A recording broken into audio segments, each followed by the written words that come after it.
Ladies and gentlemen, you can see that we have our panel chairs up on stage. It is time for our APHA Q&A, our quanda on healthcare affordability. Is it an impossible dream? We're going to try and get to the bottom of one of the big healthcare issues, the issue of can we afford it? Should we move on from insurance and take up health savings accounts? Can Australian government afford to pay the bills as chronic illness and obesity grow? What are the solutions? How can we tackle them? Should we get a federal minister and a state minister to simply stand next to each other at a press conference and solve everything like the way they did solve the energy crisis last week in South Australia?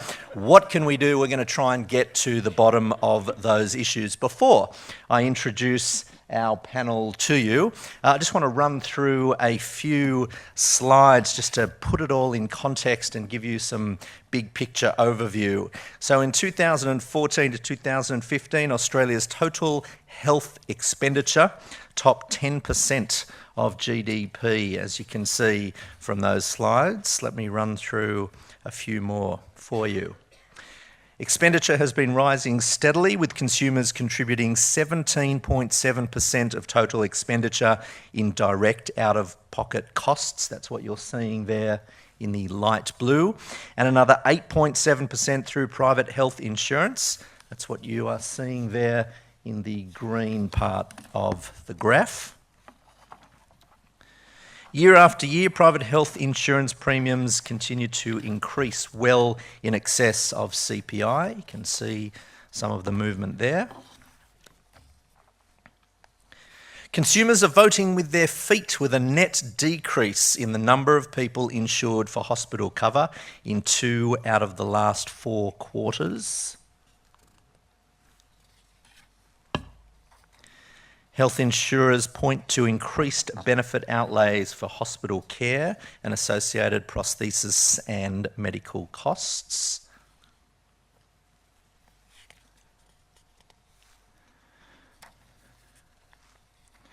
But when you look at what is really driving the growth in outlays for hospital services, 70% of total private health insurance outlays for hospital care. See the dark blue bit in the slide before.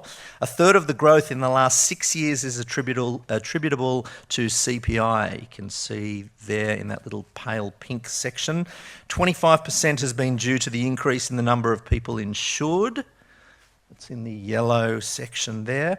Another 40% is due to people using their insurance more often. That's in green, or aqua it looks there, leaving just 1.1% of that increase in red, which is tricky to see, but it's tiny. In other words, an increase of just 0.6% since 2010 being due to actual increases in the cost of care. That 0.6% increase has come at a time when, according to the Australian Institute of Health and Welfare, the acuity of patients cared for in the private sector has been increasing by an average of 1.5% every year. Private hospitals are actually becoming more and more efficient, while at the same time caring for more and more patients in need of more and more complex care. How do we get these spiralling outlays under control? Maybe, as we heard earlier, the $1.1 billion in private health insurance benefits that is siphoned off by the public hospital sector could be possibly one place to start. So with that by way of background, pardon me, let me introduce in no particular order our esteemed panel who will be discussing those and other issues. Starting with our representative representing the medical side of things, Bill Glasson. Bill would be well known to many of you. Bill is a Brisbane-based Australian ophthalmologist. He is also running an incredibly busy practice, so much so that several people from his practice have said to me that it is very important that the moment we finish here, nobody talks to Bill, nobody stops Bill. Bill has to head straight back in a taxi to his next patient. He is literally between patient lists being here, so we thank him for that. Former president of the AMA 2003 to 2005, had a role with Cancer Australia. His wife, Dr. Claire Jackson, is a general practitioner and a former president of the Royal Australian College of General Practitioners. Bill ran against Kevin Rudd in the 2013 election. In 2008, in the Australia Day Honours, he was appointed an Officer of the Order of Australia for services to medicine in rural and remote Australia, to the eye health of Indigenous people and to professional medical organisations. We are delighted to have him here with us as the first member of our panel. Please put your hands together and welcome Bill Glasson. Thanks, Bill. Next up, giving the government side of things, Philip Davies, born in Manchester, England in a leap year, he tells me, meaning he's about 11 years old, I think. He's had about 11 birthdays. He is the Permanent Secretary with the Ministry of Health and Medical Services, based for the past 6 months in Suva, Fiji, has travelled from Fiji to be with us. Before that, he was based here in Brisbane, but these days lives in Fiji. He tells me that he has spent most of his career, these are his words, quote, "I've spent most of my career trying and failing to get out of health, but it's the most addictive area in which to work and continues to present policy issues which are both challenging and intellectually stimulating." He spends his time obsessively searching for quality dramas on Netflix and says in recent times he has become increasingly worried in the fact that he has become increasingly interested in running. His claim to fame is that he once scored a hole-in-one playing golf in Florida. He tells me it was a par 3 hole which involved driving across a small lake that contained several alligators, so the incentive to hit the green was quite strong. Hit the green he did, he got a hole-in-one. We're delighted that he is here with us today from Fiji. Please say bula for the above par. Philip Davies. Welcome, Philip. Thank you for joining us from Fiji. Advocating for the consumer, Melissa Fox, CEO, Health Consumers Queensland. Melissa is a Brisbane health consumer, mother of 2 daughters, aged 9 and 12. She's worked in documentary and reality television. She's a former Gold Coaster, she's currently a Gold Coaster, I believe. She now works to improve the safety, quality and consumer focus of health services through her position as CEO of Health Consumers Queensland. Melissa's shift into consumer representative work came via her experience of seeking maternity care with a known midwife, finding it difficult to access this model of care, and then becoming involved with maternity consumer groups, sitting on hospital and government committees, and then Health Consumer Queensland's Ministerial Advisory Committee, of which she's now CEO. Outside of work, she tells me she is an avid swing dancer who also finds time to do personal training 2 to 3 times a week to manage her work-life balance as a CEO and a single mum. Her partner is a jazz violinist. He plays, she dances. Please welcome to the stage. Let's meet our Fox on the run, the fantastic Mrs. Fox, Melissa Fox. Melissa, welcome and thank you for joining us. And our health observer commentator, Jeremy Samet. Jeremy is a senior research fellow and director of the Health Innovations Program. He has been a researcher at the Centre for Independent Studies since 2007. He's authored or co-authored 22 health and social policy research reports, published more than 120 opinion articles in such publications as The Australian, the Sydney Morning Herald, The Age, Canberra Times and Who Weekly. Okay, I made up the Who Weekly, but all the rest are true. If you follow him on Twitter, you will see that apart from healthcare, Jeremy Samet is also a fan of American psychedelic rock band called the Brian Jonestown Massacre, who had hits with their albums called Who Killed Sergeant Pepper's and the critically acclaimed, and I must say healthcare-related album titled Thank God for Mental Illness. Ladies and gentlemen, the things that you find out at this conference, most people have probably never heard of the Brian Jonestown Massacre. Jeremy can tell you more about them and their hits. Please put your hands together as we rock on with Dr. Jeremy Samet. Jeremy, welcome, and thank you for joining us. All right, so thank you. We now have our panel on stage.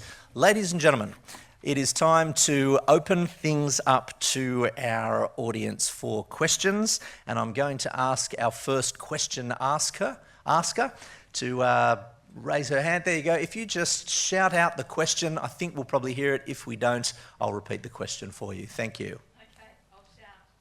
So as a private hospital operator, when I think about all the power that sits with insurers, I sometimes wonder whether the whole system should be redirected back to the consumer.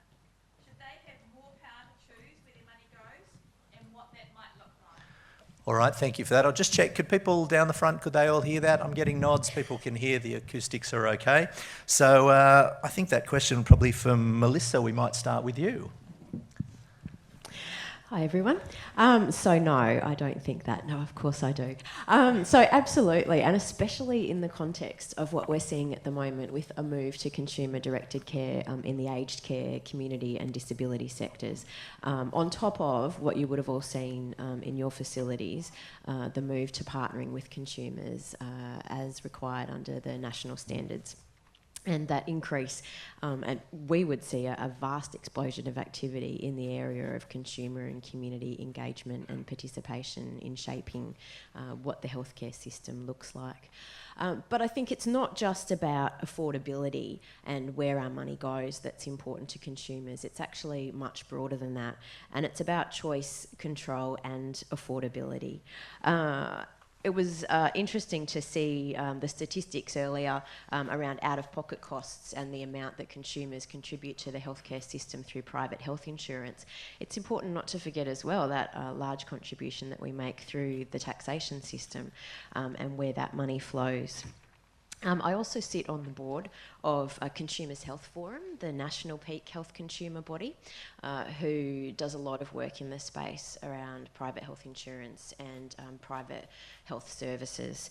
And we recently did a survey of our members around their experience of their private health insurance premiums, and some really interesting facts came out of that, which I think play into this question in an important way. So holders of private health insurance were satisfied that their policies provided them with control over who they could see, so where their money was going. It wasn't high, but it was still 60%. 64% felt that it gave them timely access to elective procedures, and that was actually the main reason why consumers chose to take out private health insurance policies. However, they were less satisfied that their policies adequately covered their health needs. Only 43% agreed with this, and only 30% felt that their insurance premium kept their out-of-pocket costs low. Only a slim majority of policyholders, 51%, were confident that they understood what their policy covers, which is very concerning, and which is why Consumers Health Forum has been calling for plain language descriptions for health insurance policies. And this was even though almost half, 48% of consumers had had their policies for 11 years or longer. And in fact, the majority had had private health insurance for more than 20 years, the largest number. So to summarise, it's not just where our money goes, but it's the quality and the location of those services close to home by the person who is most appropriate to provide that care, ideally of our choice, and with the biggest reduction in out-of-pocket costs that's possible. All right, thanks, Melissa. Bill Glasson, should the whole system be redirected back to the consumer? Well, thanks very much, Andrew. The health system obviously needs to be about the consumer. And I suppose when I think of the system, Andrew, I think a bit like an onion, and the patient's always in the middle. And everything emanates from the patient. And that's obviously the medical system that sits around it, the hospital system around that, and obviously insurance system, and finally the government. And if they get out of kilter, in other words, you lose focus on why we're here, and we all are, by the way, consumers of the health system, then I think we'll get the system unbalanced. As far as giving the consumers more, when I heard that question, I was thinking about some sort of voucher system, I suppose. You give them this amount of money, go out and negotiate with your hospital and your doctor and the system in general to try and get the best deal. I think, as Melissa said, from the patient's perspective, they need to be in control. They need to be particularly informed, and often for the older patient, that can be difficult. The system's confusing. It's often very confronting, and so for our ageing population, we then generally rely on our daughters and sons to sort of help us steer through the system. So yes, in one respect, they need to have the power ultimately, and we need to be addressing their needs. But I think in terms of sort of giving them sort of type of voucher system, then I don't think it's going to work. In terms of the public system, but then they're trying to do that, I suppose, in terms of the surgery. Well, certainly in Queensland, we've got the Surgery Connect program, where when the public waiting lists blow out, then there's a voucher system sort of attached to that particular care that's needed. Might be a surgical procedure, whatever, and then people contract to provide that service at that price. So to answer the question, no. Okay, thank you. I should say, just before we move on to the next question, that if any of our panellists want to add anything at any stage, please just go for it. Okay, so Philip will do that. And similarly for our audience members, if you'd like to make a comment, a brief comment or ask a further question relating to something we've just heard, just throw your hands up in the air and we'll try and get a microphone to you. Philip. Yeah, I'm going to go for it, as you said, thanks. I was struck by one of the figures that Melissa quoted, which was 51% of people don't understand their private health insurance policy. And I think consumer empowerment, absolutely wonderful thing. You know, it's like sort of world peace. Who wouldn't want it? But I think there is a real risk that we give consumers power that they're not sufficiently well informed to exercise.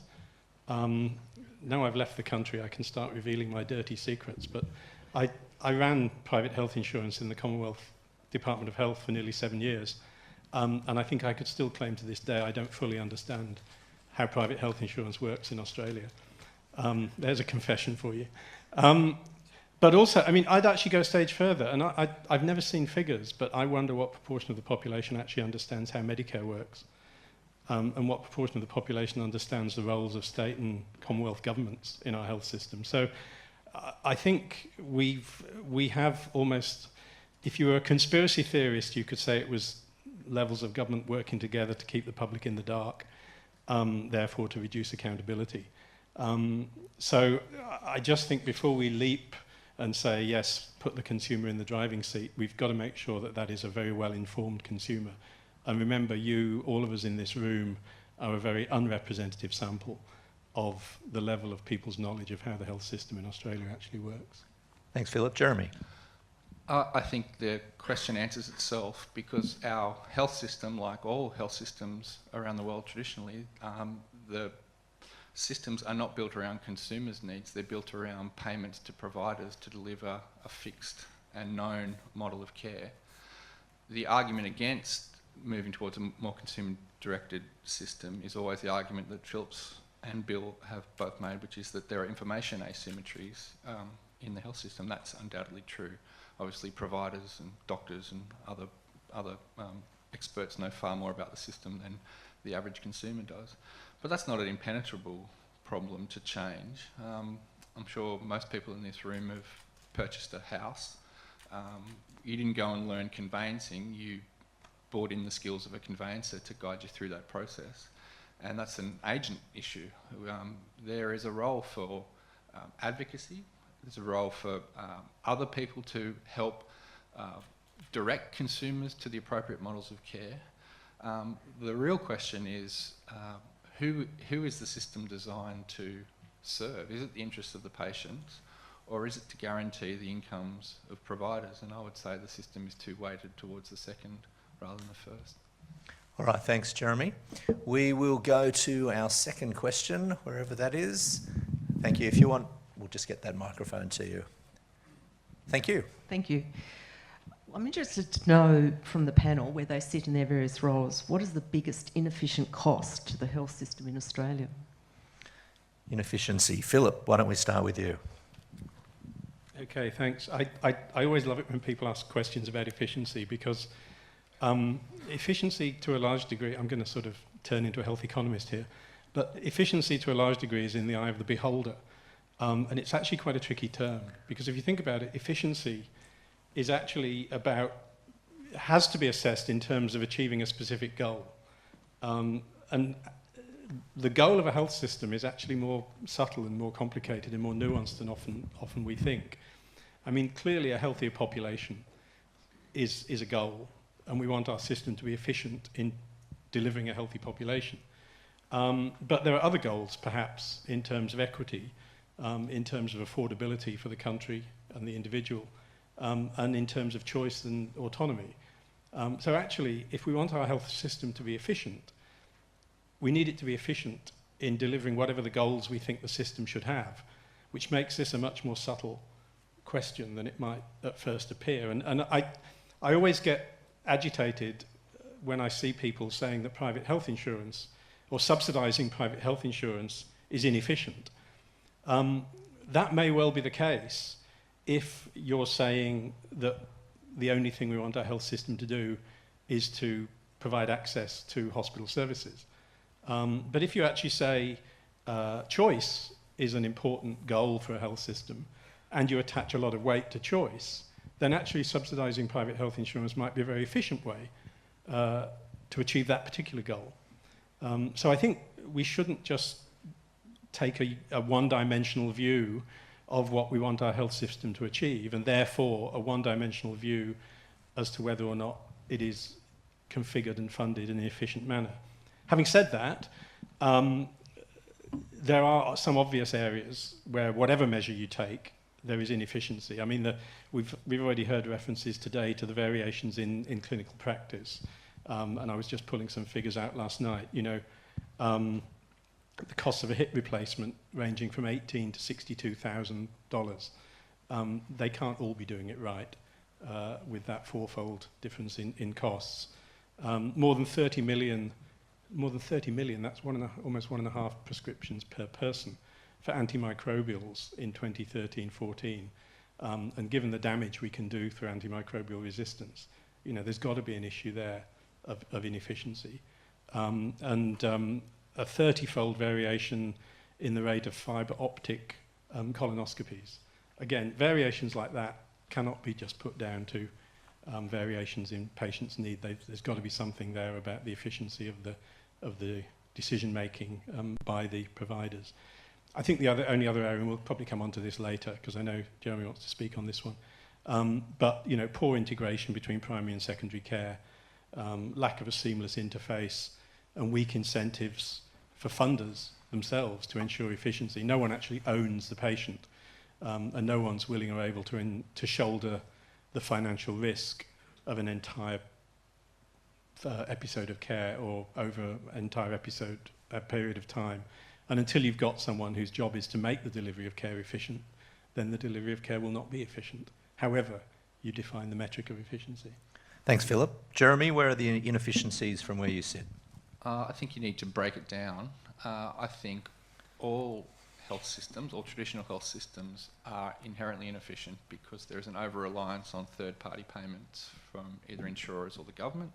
It applies to the public system, it applies to the private system. They're more alike than they are different in this respect, and when somebody else is paying the bill, the incentives for consumers to be cost-conscious and demand the best value for money are blunted. Likewise for providers, there's a lack of incentive to be efficient on the supply side because, again, someone else is paying the bills. I agree in general with Philip's proposition that you know, in a country like Australia, we're rich enough to afford to provide publicly funded treatment, health treatment to all those who can't afford it. The question is how we deliver those subsidies, and that raises a whole range of other issues. To break it down a bit more, I think the two specific biggest inefficiencies in the system. One is the technical inefficiencies within the public hospital sector, which can be attributed to the management regimes, the financially unaccountable management regimes in facilities that can have easy recall to the Treasury to bail them out of their budgetary problems, and also the labour management practices within that sector as well.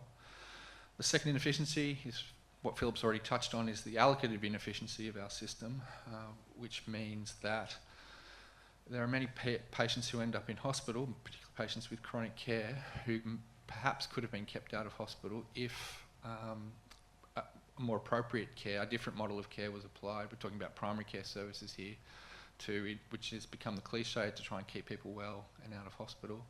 Our system doesn't do that well because, as we know, it's fragmented. It's not just federal and state fragmentation, but it's fragmented across the spectrum of care. And I endorse Philip's comment, which is that we won't have any progress on that problem until we get financially accountable providers who are accountable for the outcomes and the cost of treating patients across the spectrum, and to give them the right incentives to provide care, the appropriate care when patients need it to deliver the best outcome at the best price. Okay, thanks, Jeremy. I just want to see if there's any questions out there specifically in the area of inefficiencies before we move on to another area. Any other questions or comments? Bill? Comment. Obviously, with that question, I think of sort of pharmacy, number one. Certainly think of aged care, two. And as Jeremy said, the disconnect between primary care and secondary tertiary care is a huge one. And alluding to before about the money trail, end of the day, you've got to decide what sort of health system you want in terms of the clinical framework. How do you want your health system structured from a clinical sense? And then to make sure that the financial model applies to the clinical model. The trouble is that, you know, people always follow the money.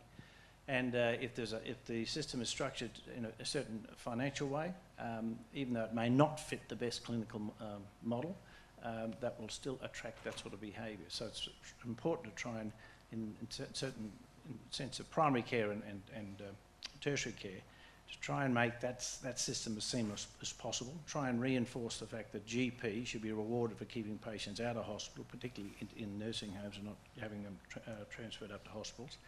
But more importantly that the patient is treated in the best environment where they should be treated. Now, if it's a hospital, so be it, but if it's in their home, then so be it. And so again, it's really trying to look at the system from a bigger point of view. Okay, thanks, Bill. Sorry, can I Melissa? just make Yeah, one, please. one comment? I agree with everything that everyone said. Probably the one addition that I would make is around the data that we know out of the Grattan Institute around unnecessary tests and treatments, not only due to non-evidence-based choices around those treatments, such as what Philip touched on, and Choosing Wisely have done a lot of work around, but also due to the inadequate sharing of information between providers, meaning that retesting is necessary, and that's where we need better e-health mechanisms to be able to share that information. All right, thanks, Melissa. Let's move on to our third question. Down here. Danny, we might just get the microphone to you. It might be tricky for people up the back to hear you. Thank you. I actually want to go off script for my question, and my question is about universal healthcare. And whilst a noble thing to provide free healthcare to all Australians, is it in fact sustainable for the long term? I know, Jeremy, you've written about this to some degree. And, you know, where is this headed? I mean, we're all going to live longer. We're all going to access more services in this system. And when do we get to a point where we acknowledge that universal health care, again, whilst a noble thing, is, in my view, not sustainable for the long term? And I'd like to hear your comments on that. And what do we do about it? We need to recognise that there is a problem. We've had, how many is it now? I can't even remember, 3 or 4 iterations of the intergenerational report telling us the same problem, that we've got an ageing population, we've got increasingly technically sophisticated healthcare, we've got a health system which we have the noble aspiration for it to be free and universal, but it isn't, because we know there's rationing across the system at the same time. And we know that that rationing is going to will get worse as the costs increase. Fundamentally, we need to recognise that a taxpayer-funded, pay-as-you-go, taxpayer-funded health system, universal health system, was far more affordable when healthcare was relatively cheap and basic, when people died on average at 60 rather than lived to 80, 90 plus. When there were far less things to do for far fewer patients, it was far more affordable.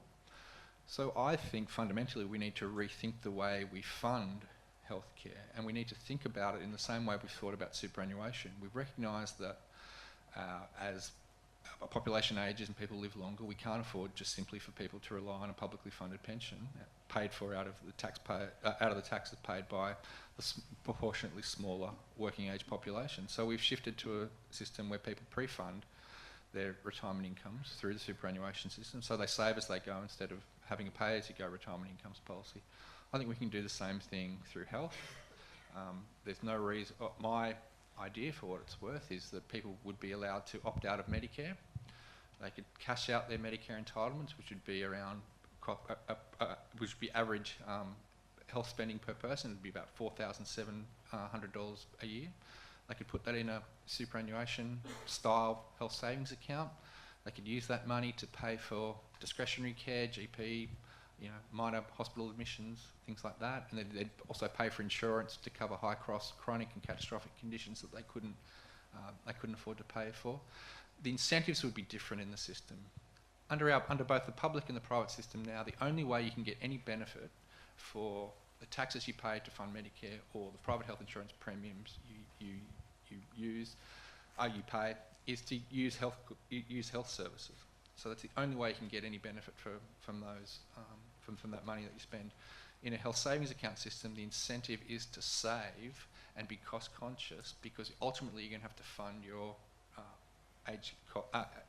your healthcare needs that will increase as you age.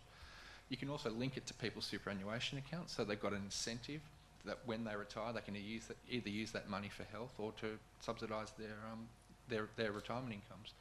It's fundamentally about changing the incentives in the system, because our system incentivises people to consume, to overuse, on the suppliers' side to overservice consumers. There are ways out of it, but we need to have a debate that, I agree, recognises that universal free health system has always been a myth, and it's going to be an even bigger myth into the future. Thanks, Jeremy. Any other comments on that, Bill? I think that we try and think of health insurance as different from other forms of insurance, and it should be. I insure my house. My God help it, I hope I don't have to use it in terms of burning down. And we should think of the same in terms of health. I mean, there's this feeling we pay this money to Medicare and health funds, and you say, listen, I don't use it, therefore I'm being hard done by. Well, the reality is that I think it has to be universal, otherwise the insurance system breaks down. Like, you just can't have people pulling out of the system, and another discussion on health savings accounts we can have later on. But I don't think that will work, Jeremy, I'll be honest with you. And the thing about having a universal insurance scheme is the healthy subsidise the not so healthy, and hopefully at the end of the day, you and I can sort of drop dead quickly, but we may end up utilising that money in your so-called health savings account very early. So what happens if you're 20-odd or something and suddenly you fall ill and you've only got a few $1,000s in your health savings account? I don't think that it will work. Look, we just as a starting point, we live in Australia, which has the best health system in the world, full stop. It is one of the most cost-effective health systems in the world. It has the best outcomes of any health system in the world, without a doubt. And so we've got a pretty strong starting point. We're spending 9.2 or whatever it is, Philip, on our GDP on health. America spends, 14 or 15%. There's a lot of margin there for us to sort of, I suppose, grow our GDP in terms of how much we're spending on health. Health and education are probably those two most important things in our society. So we should be funding them properly. And the point is, if you can keep people healthy, and if you have a system that is safe, as you know, if you've got a complication in the health system, the cost back to the health system is massive. If you can have a health system that is safe, where people have a procedure or have an outcome that there's no complications from, that is a massive saving. And so so I just want to say from the outset, I do think it is sustainable, I'll be honest with you. Yes, there's lots of things we can get more efficient about. We all must be cost conscious about it. But the reality is, I think that's the only system that ultimately works, as with any insurance scheme. I think we are going to come back to medical savings accounts later, so I'll save my thoughts on that. But I think just a couple of observations. I mean, firstly, what do we mean by sustainable? We have this paranoia that we're spending too much on health. Well, actually, we're spending on health what we choose to spend on health as a country. And we do know, if you look around the world, that as countries get wealthier, more developed, they actually choose to spend a higher proportion of a larger GDP on health. Now, that probably doesn't account for the anomaly of the USA, but generally, if you look at what's happening, as countries get richer, the percentage of money they spend, the percentage of GDP they spend on health increases, because health is, there's an economics term for it, I'm not sure what it is, but it's the kind of thing that rich people like more of. Superior good. It's a superior good, thank you. So that is the reality. And, we probably spend more on computer games You know, what's the rate of inflation? How much of GDP do we spend on computer games? Is that running out of control? So as long as spending on health is not squeezing out spending on better things or more desirable things, then actually spending more on health is not in and of itself a problem. But what do we mean by universal access to healthcare? Because that comes down to what is basically the benefit package that we want people to have access to. And Michael just reminded me on the way in that I once apparently used the phrase managed ambiguity, which describes the deal that the government has with the population in terms of what the health system will do for them. And one of the things I think is fascinating is, again, in the last 30 years when I've been involved in this stuff, I've never seen a government say no. I've never seen a government say, our health system will not provide this service. Apart from, or people always say cosmetic surgery, but actually they do provide that for teenagers who've been disfigured in road accidents. So even that is not a rigid exclusion. New Zealand tried to do this in the early 90s and they gave up. I'm now working in a country where we spend 3% of GDP on health. And actually, I've got a health minister who has said in the last 2 weeks, we are not going to pay for dialysis. Now, that's an incredibly brave thing to say. And the government in Tonga has just done the same. Whether she'll be able to hold that line, I'm not sure. But to her credit, you know, that is the one time I've heard a health minister say no. And it's really quite challenging and refreshing. But I think it does come down to, again, what do we mean by universal access? Access to what? Jeremy, I want to give you a quick opportunity to reply to, I think you want to reply to Bill's comments from before, but then I want to move on to some other questions. The example Bill cited about someone being bankrupting their health savings account can't happen because health savings accounts have to be used. The condition of having a health savings account is that you take out private health insurance to cover those conditions that you couldn't possibly pay for out of your health savings account. So that's not correct. The idea that we just choose to spend this money on health because it's a superior good and that it's, in a sense, a costless expense and we shouldn't be focused on whether we're spending too much or not enough, or I think too much, in fact. I'm sure people here, you know, we live in major cities in Australia. I'm sure that over the last 10 years, probably your commute times to work has maybe increased by a third, increased by maybe double. Your house prices, you know, we've seen how far they've gone up in the last decade.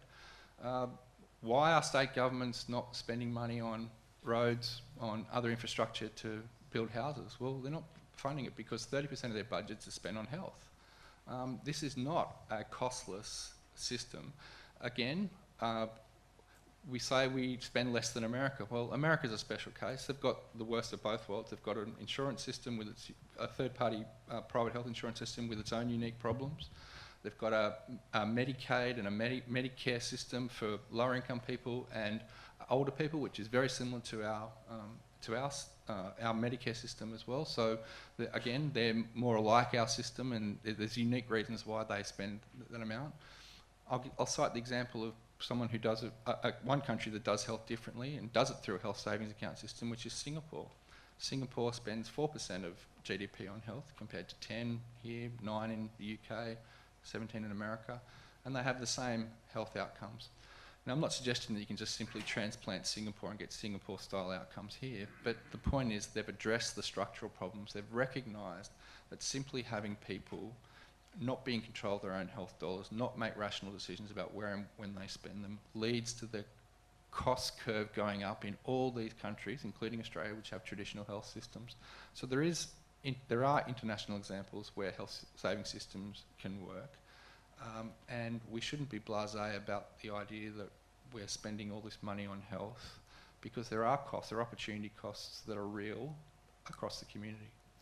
All right, thanks, Jeremy. I want to move to another question. We do have more questions floating around, so if we can just get the microphone down here. Thank you very much. So I think everyone in the room has agreed that the system is confusing from a funding perspective. And the various funders, cost shifting's probably inevitable, and the debate is really quite broad and complex. So I'd like to just really narrow it down and be the proverbial genie from a bottle, granting 3 wishes. I'd like to grant all three of my wishes to Philip Davies, but you may wish to spread them around. As someone that's worked in both the federal and state systems, I guess if I gave you three wishes with the caveat that I'm looking for you to use those to improve the effectiveness of the health system, what would you do with your three wishes? I'm going to have one mega wish, which I think would be to have one government run health. Naive, hopeless, but it was a wish after all. I mean, it is, again, going back to my first comment about, you know, people don't understand how the system works. And actually, to Jeremy's point, you know, if a state government chooses to spend more on health and on roads, and we're not happy with that, we live in a democracy. So again, that decision to spend more on health and roads actually reflects, allegedly, the wishes of the population. Caveat on that, of course, is they'll always blame the other government. So actually, when we vote a government in or out on the basis of their performance on health, they've always got a cop-out, and they say, well, actually, you're not judging us, you're judging the other government.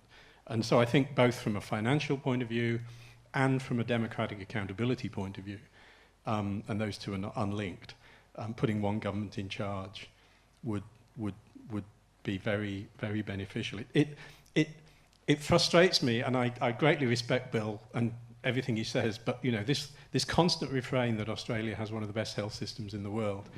I mean, if I went, as I sometimes do, to an international health conference, and I described a health system where there's no single funder, where there's a heavy reliance on fee-for-service payments, no clear responsibility for communities' health care, we make people pay for primary health care but not secondary health care. I think if you describe that without saying Australia, most people would say, what benighted third world country are you describing? You know, people must be dying in the streets. And yet Australians live for so damn long. It's really frustrating. So there's something going on here that I still haven't got my head around. I think, you know, the fact that we actually have easy access to good food, relatively, generally, we live in generally a benign environment, we don't indulge in too many wars, and we actually control gun crime, do actually contribute quite a lot to our long life expectancy.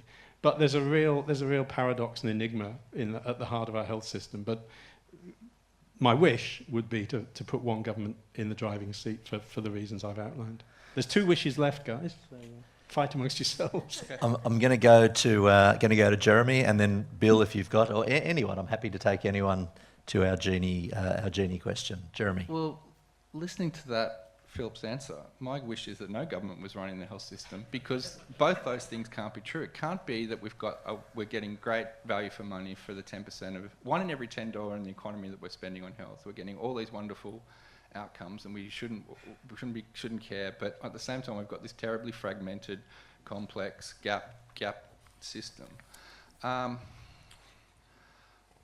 My wish would be that we gave people greater choice, that we didn't insist that there is a one-size-fits-all solution that can be planned for my home state out of North Sydney, or can be planned, God forbid, out of Canberra for 24 million people across a country the size and as diverse as Australia. I think we need to allow people to start exercising choice. After all, they are their health dollars. They are not the government's. They are taxpayers fundamentally. And if taxpayers want to endorse a different way of funding health where people can control their own health dollars, we should allow them to have that choice. It's no different, in a sense, to what we do in education, where we allow people to take a portion of taxpayer funding and take that to a private school. Until we get choice and competition and try and use the market to solve some of these problems, we're going to get nowhere. And that drills down to the key issue, which we mentioned before, which is that we need to have providers who are financially accountable across the spectrum and share financial risks so that they start making rational decisions about when and where and how their models of care are built to deliver the best outcome at the best price. I hope you are a very good genie. Melissa, if you would like to Sure. answer that? Well, if I could have one of those wishes, it would be to be able to enable consumers to have some navigators through that system and to be able to make choice. So we're funded for systemic advocacy to help partner health consumers and health services to plan new services, across the system. But just today, we received a call from a woman whose husband is having a triple bypass on Wednesday. They are hearing conflicting information. They're not sure what's happening, and they wanted to know if someone could help them. Now, we're not funded to do that, and we don't have capacity to do that with a really small team of staff trying to work across the state. And there's only one of our equivalent organisations around the country who does. That's WA.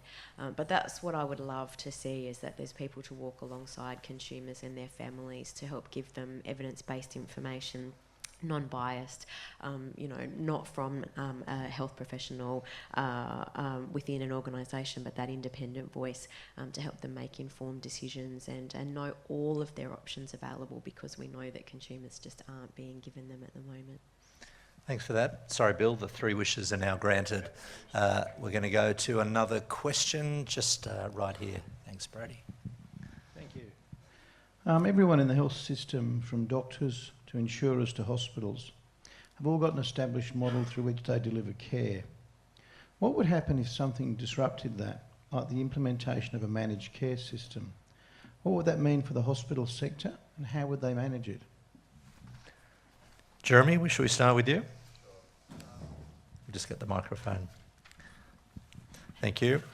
Disruption. Well, the first point would be that just say, I was watching Sunrise this morning, and they were interviewing Senator Hinch and Senator Hanson, and I thought, imagine if you were in a coma when John Howard lost in 2007 and you suddenly woke up at this moment when those two were on the screen.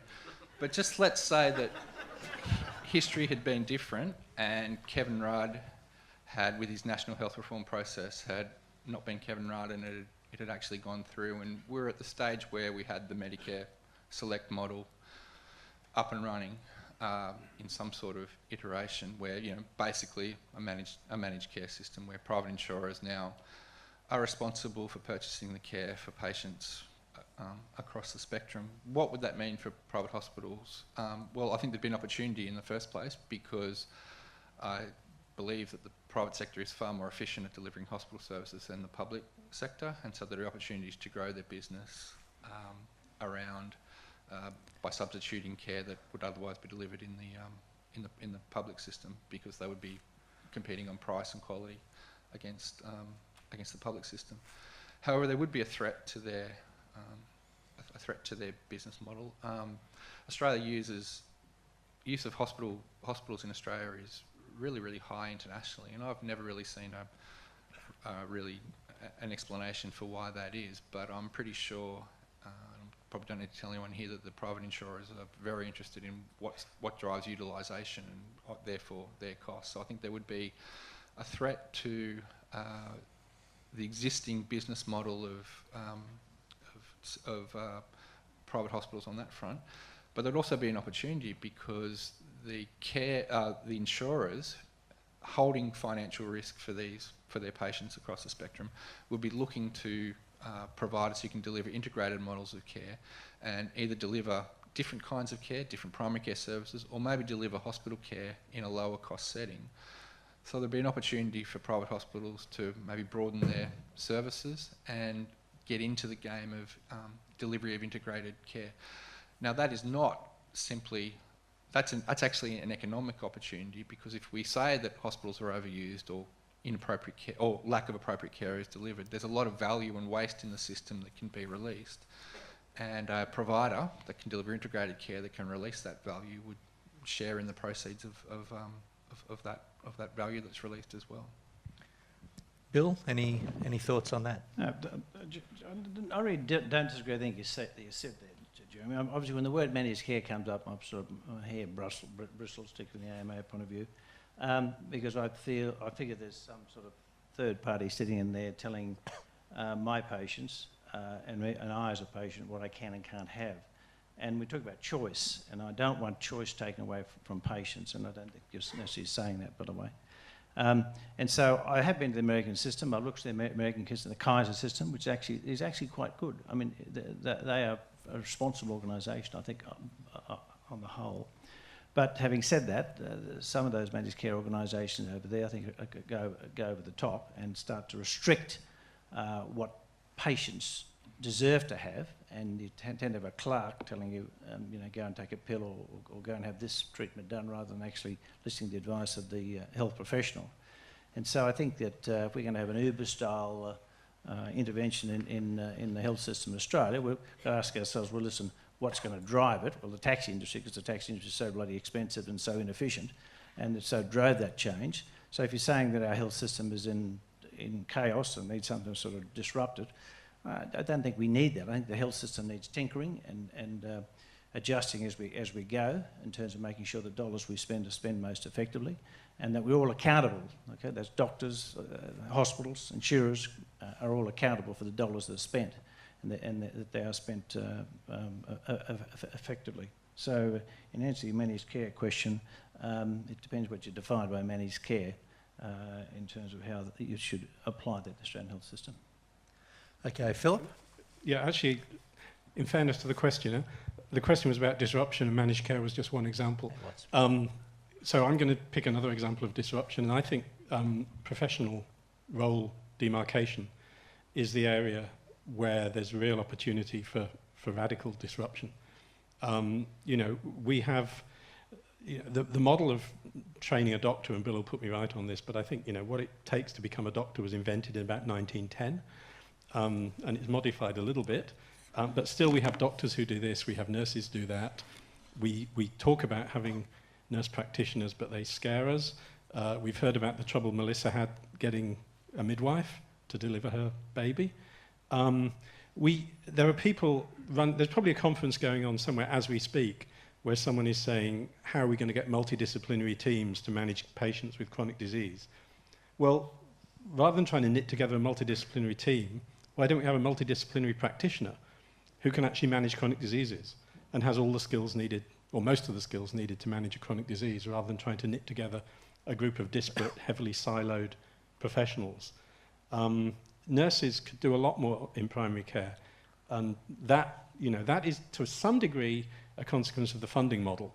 If you go to the UK, where GPs are capitation funded, they don't have to front up to see the patient to generate the money. So they can give much more work to the nurse, the practice nurse. So all of these things are inhibiting role extension, or even the creation of entire new professions.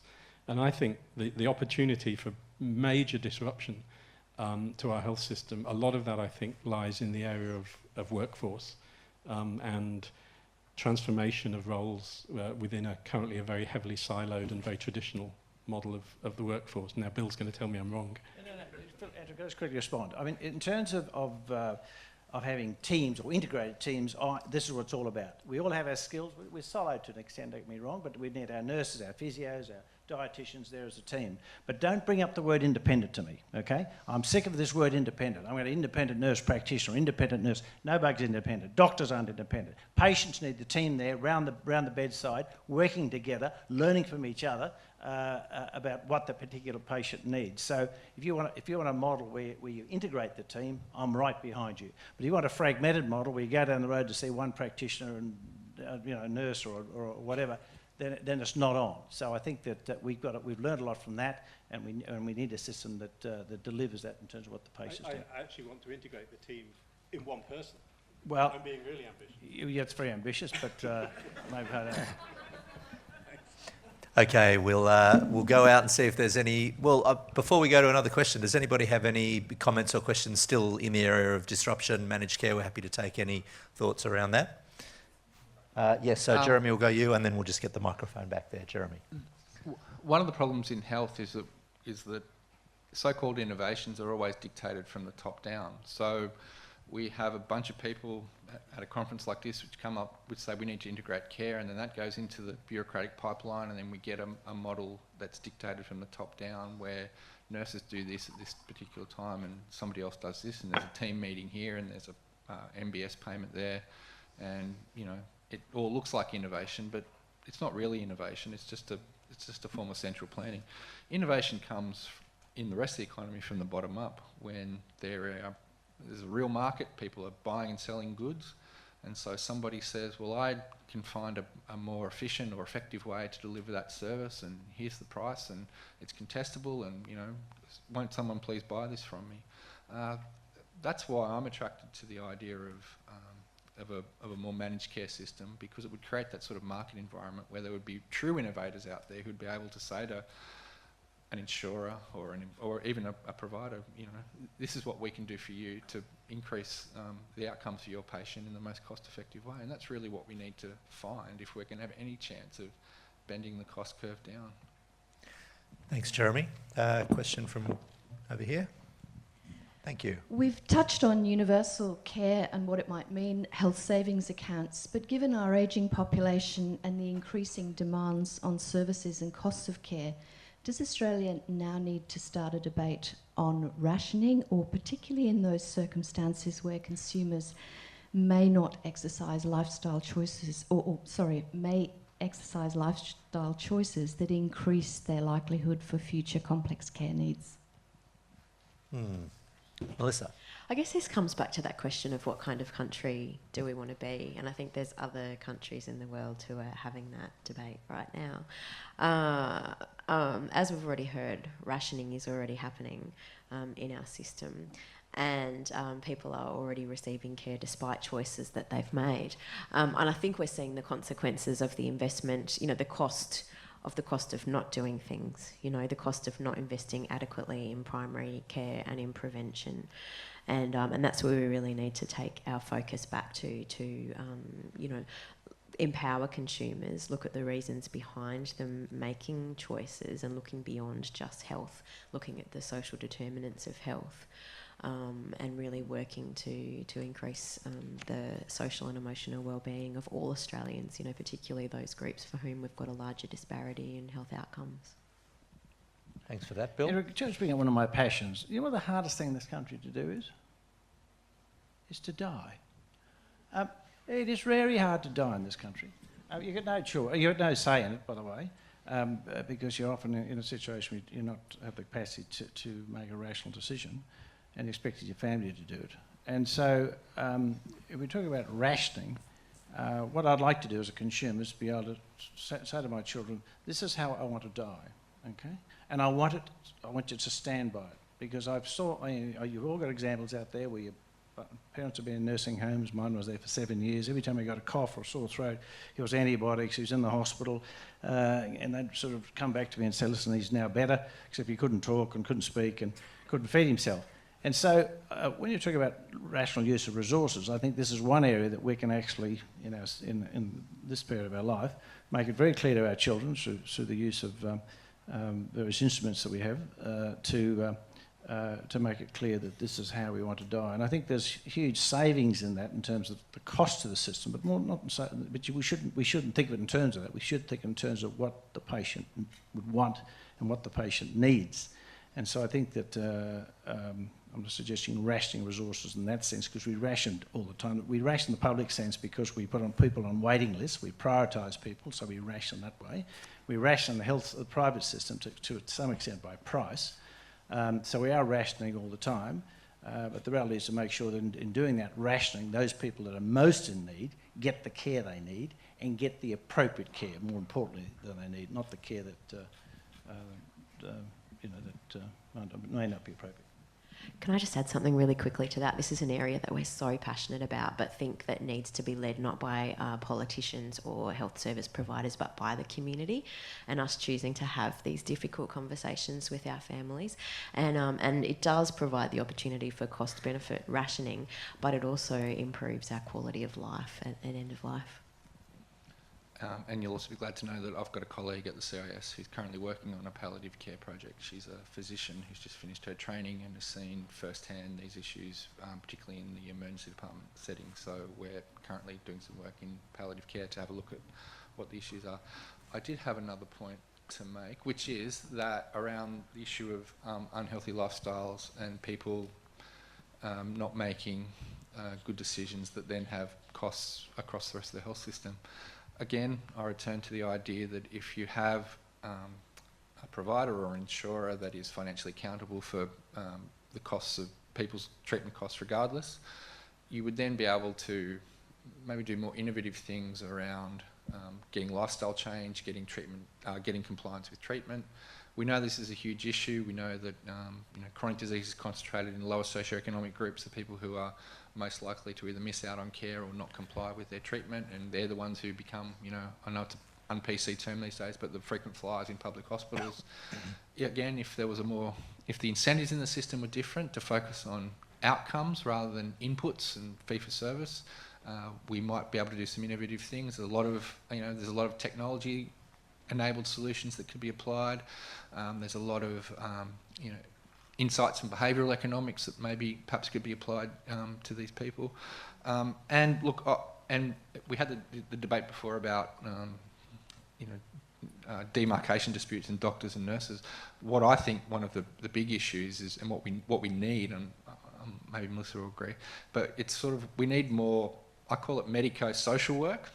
Sometimes it's, you can't expect someone to take care of their house if they've got, take care of their health if they're worried about, their housing situation, or they're worried about their domestic violence situation, and so we need a more complex solution for this subset, 5-10% of the population, who probably account for roughly 50% of costs across the system. But if we restructure the system, you be along the path to finding those solutions. I just sound a slight note of caution on the, well, firstly, should we penalise people for unhealthy lifestyles? Because, actually defining what's an unhealthy lifestyle is quite value-laden, and I suspect there'd be some interesting ethical issues in deciding who we would want to penalise. I think also there's a bit of a myth that if we just got everybody out running more, eating more vegetables, then we could afford the health system. I think I'm right in saying in 1947, when the POMs were inventing the NHS, it was predicated on the notion that there was this sort of massive lump of ill health. And once we've paid a lot of money to sort out that lump of ill health, then the NHS will be affordable in perpetuity. Of course, you just deal with one aspect of ill health, and then people come up with another one. People are very good at inventing ways to seek out healthcare. So I think we need to be very careful with this view that there is this sort of quantum of illness, and if we just reduce the size of the illness pool, then our health system would be more affordable. It won't.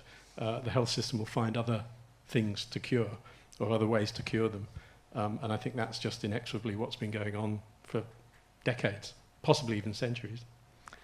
Okay, thanks, Philip. Thank you for that question. We've got another question behind. Dr. Glasson, just a question and a comment that there are many attempts at the present moment to educate consumers and to include them into the decision-making of their own healthcare, and yet the healthcare economics would indicate that there's still a supplier-induced demand as the dominant component. What responsibility do you think medical practitioners ought to take for the rising costs in healthcare? A huge amount, to answer your question. Why? Because we're in the crux of where the money... can I give you an example? I've just come from a day surgery. I'm about to go back to finish operating this afternoon. And every year they come to me and they say, Dr. Glasson, we've got your review. And I say, okay. And I sit down there like a little student. And they say, you've done this number of surgeries, this number of, say, cataract surgeries, and your cataract surgeries are costing us $400 per case. And I said, oh, is it? Because I didn't know. And I said, well, if I cost you 400, what does Melissa, how much does she cost? Well, she's only $300 a case. And I said, well, how come she's cheaper than me? And they said, well, because she uses a blade that's half your price. And I said, well, I don't use that blade. They just give it to me. I just use it, Anyway, with that discussion, we've sort of slowly look at, well, look, what do we actually need to use? What are the costs of what we're using?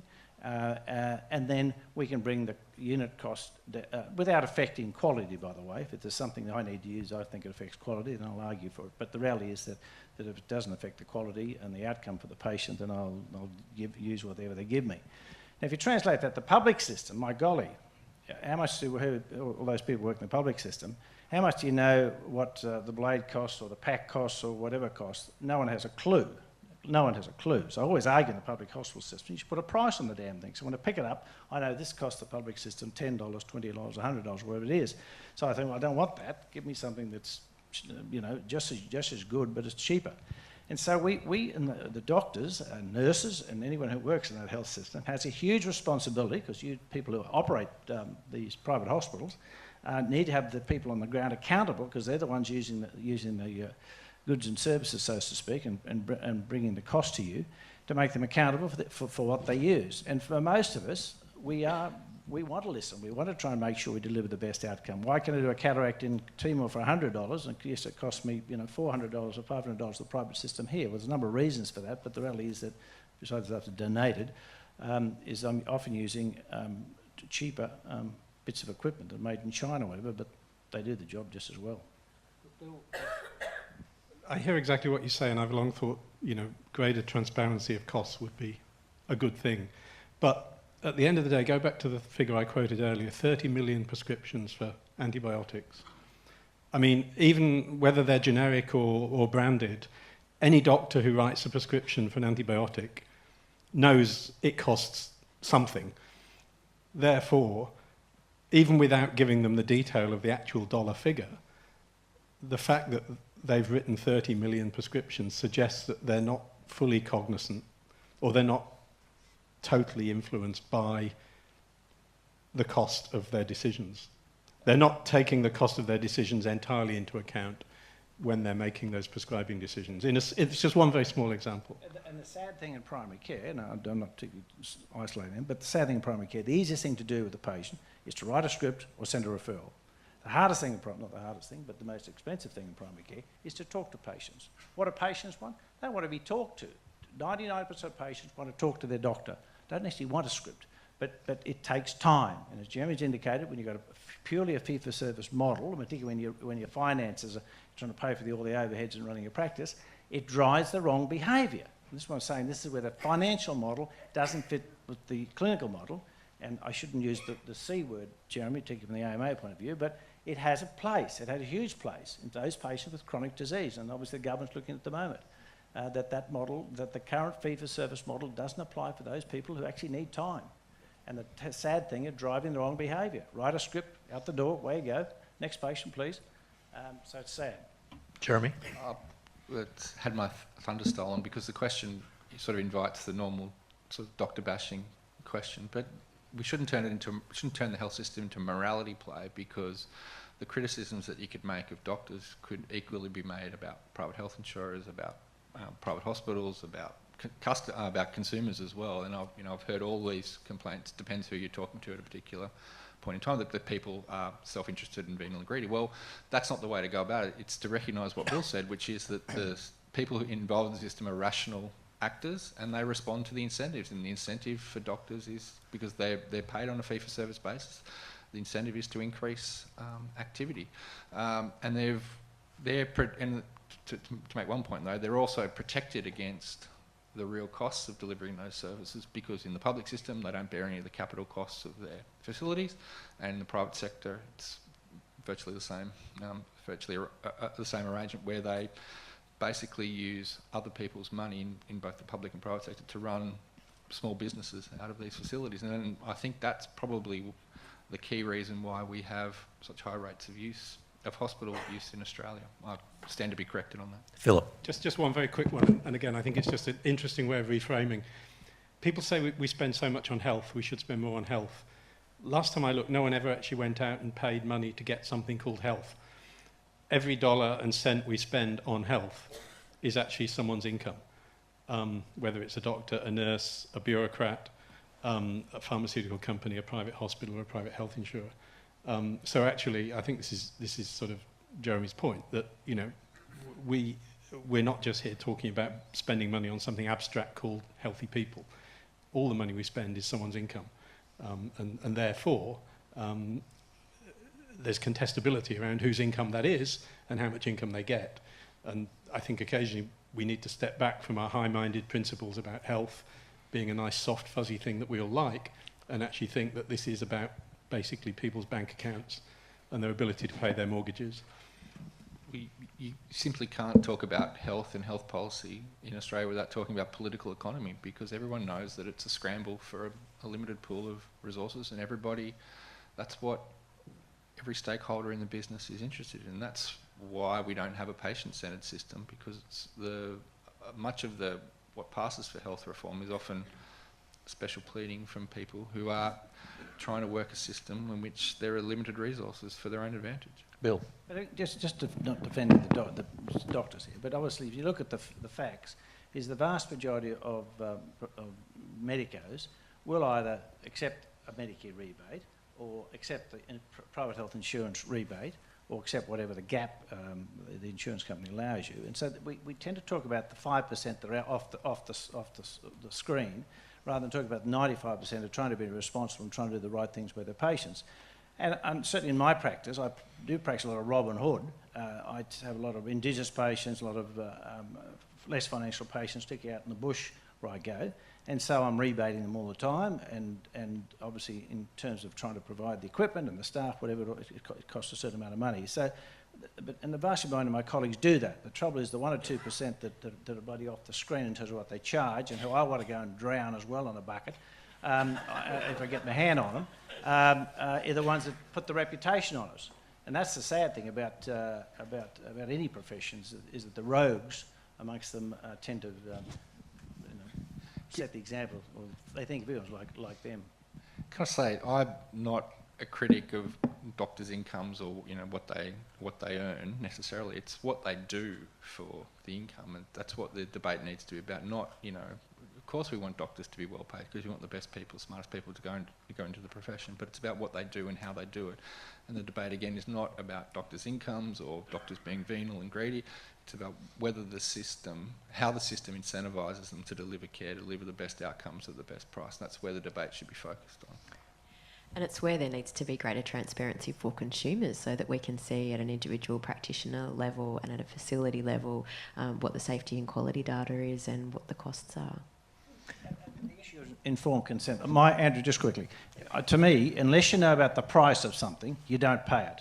So if a patient comes to me, I always give informed consent about this is what they're going to cost, this is way out of pocket. And I say, Mrs. Jones, can you afford that? No, doctor, I can't. Well, I say, Mrs. Jones, how much can you afford? Oh, $100. But okay, well, so the girls, max OOP, $100 for the surgery, over and above what they get back from Medicare. So most of us do that. Most of us try and do the right thing for the patients and help them. It's a privilege to have done medicine. We have a responsibility to give back to the community, and I think 90% of us do that. Okay, I'll just, while people are tweeting out there, that you'll accept whatever. Please don't tweet that particular comment about Bill. We'll keep that amongst ourselves. But if any of you need help with your eyes, at least Bill will... Let's go out to the audience. Thank you, Bill. Let's go out to the audience and get another question if we can. Got a microphone over there, a microphone over there. Have we exhausted all of our questions? There's a question just down here. Thanks.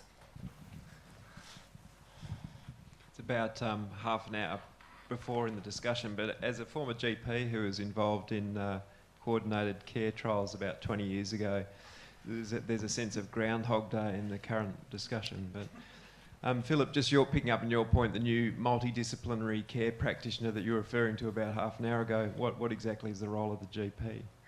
Thank you. I attended a workshop down at RACGP in Melbourne about the primary healthcare homes. And honestly, I sat there just feeling like it was Emperor's New Clothes, thinking, isn't this the role of a GP to coordinate care? Why do we need something with a fancy name that's come from the US? And I was sitting next to the previous AMAQ President Beryl Wex, is that it? Yeah, who was talking about the trials done 20 years ago, feeling very much the same. So consumers wholeheartedly agree. Yeah, I mean, I think... I mean, you'll guess from the accent, I'm originally from the UK. I'm a child of the NHS. And I think you can... I mean, we need a multidisciplinary... we need a general practice. And that's what I was brought up with in good old England. And I think what we've done, and I think Bill alluded to it, the way we pay GPs prevents them actually operating as a comprehensive primary health care system. You might not be able to get my single multidisciplinary person, but I think with proper funding and proper incentives, you could get a multidisciplinary general practice, which is actually better able, without all the overhead of coordinated care trials and integrated this and multidisciplinary that, actually a one-stop shop for primary care with the financial arrangements that allow that to happen and encourage that to happen. I don't think that's too big an ask. Whether it's going to be a medical home, I've missed out on 6 months of medical home development, but I'm told I won't have actually missed very much. But you know, that to me is where we get real effective, cost-effective and clinically effective multidisciplinary care, is by re-engineering and refunding and refinancing what we mean by general practice. Jeremy, quick comment. We're almost out of time. Sure. I agree. It is Groundhog Day. Whenever you go to a health conference, you'll hear the same people talk about the same issues. The problem is that we're in love with the problem rather than the solutions. Nobody has got a feasible way to create a capitated model, let alone implement it. I would go further than Philip. I don't think it's enough to integrate primary care. I think you need to integrate secondary care as well and hospital care, and so you have integrated care across the spectrum. That's when you can invest, you can front end the spending. So what we spend on hospitals now that, you know, we might be able to not spend, we should be able to invest that in primary care at the front. My program has come up with one way of doing it. We've called them health innovation communities. Very quickly, you'd have a capitated funding model. You'd allow providers to offer integrated care within a set geographic regions. It would be opt-in. If people wanted to opt in for those services, they could. If they didn't, their Medicare and private health insurance requirements would be the same. This would be a real world, not a trial, a real world contestable commercial environment in which people are offering these services, and we could find out what works. Bill, I think final please, comment. will you tweet this, Mr. My wife's a GP, and I remind people that we have the greatest health system in the world because we have the best primary care system. I do believe that. This system operates as well as it does because the GP remains our gatekeeper. And when I say the GP, it's the GP network. The nurses, the practice nurses and those general practices are so important, I reiterate that, along with all the other allied health people that sit in those teams. So it's not an independent GP sitting in a consultant, it's actually working as a unit. And they can actually obviously be the navigator in terms of the patient, where they should go, what they should get. So the vast majority of our GPs out there doing a fantastic job, despite the financial pressures that we put on them as Medicare has become defunded, I suppose, over the last 10 or 15 years with respect to the cost of trying to run a high-quality general practice. All right, Melissa, we will make this the last comment, literally the last comment. I do agree with that, but I do think we do have access issues to primary care around out-of-pocket costs and the reduction in practices that bulk bill, but ideally that would be the situation. All right, with that, we are going to have to wrap things up. I'm not sure if we agree whether it's a possible dream or an impossible dream. Perhaps with the aid of a genie, it is totally possible. Please put your hands together and thank our panel, Bill, Philip, Melissa and Jeremy. Thank you very much.